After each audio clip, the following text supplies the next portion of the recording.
자, 국민의힘 당권 예비주자 인터뷰. 오늘은 안철수 의원입니다. 지난 대선에서 사전투표를 하루 앞두고 윤석열 대통령과 극적인 단일화를 성사시켰고 대통령직 인수위원장을 맡기도 했죠.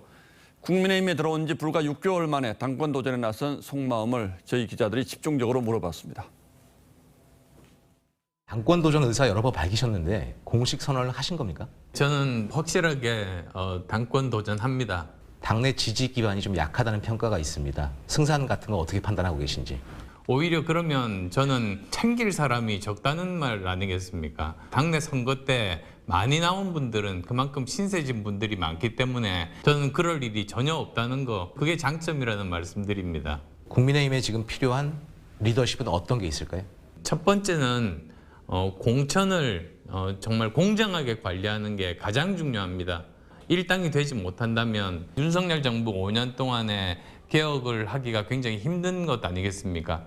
그다음 또 두 번째로는 외적으로 변화를 보여야 됩니다. 급변하고 있는 전 세계 상황에 대비해서 우리나라를 더 발전시킬 수 있겠다는 믿음을 줘야죠.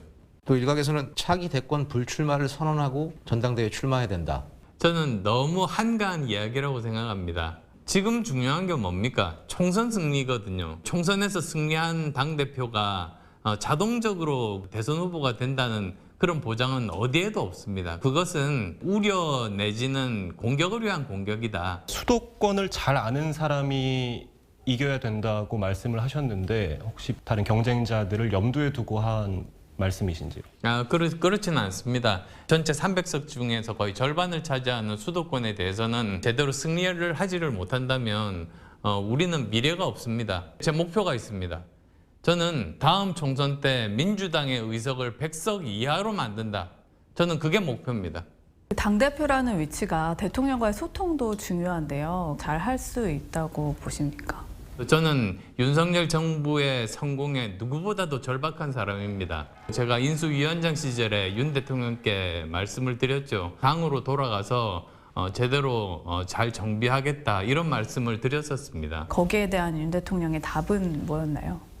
네, 그냥 웃으면서 끄덕이셨습니다. 그럼 혹시 당권 도전에 대해서도 최근에 연락을 좀 주고받으셨을까요? 직접적으로 제가 말씀드린 적은 없습니다. 그건 사실은 그런 과정을 통해서 제 전투력을 보일 수 있고 당원들에게도 믿음을 주고 국민들에게도 신뢰를 얻을 수 있는 과정 아니겠습니까? 그건 제 몫이라고 생각합니다. 여야가 극한 대치 상황입니다. 지금 국회 기능이 잘 안 되고 있는 상황인데 이재명 민주당 대표에게 한마디 하신다면?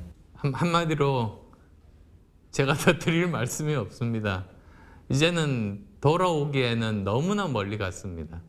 당권 주자들 중에 경쟁자가 있다고 보시나요? 당장 생각나는 사람은 없습니다. 당권 주자로 거론되는 분들 중에서 실제로 지휘를 해서 성공해 보신 분이 안 계세요. 지휘를 해서 실패하신 분은 계시죠. 아무것도 없는 그런 허허벌판에서 새롭게 정당을 창당을 하고 교섭단체 이상의 그런 정당을 만들었습니다. 이번에도 저는 반드시 성공할 자신이 있습니다.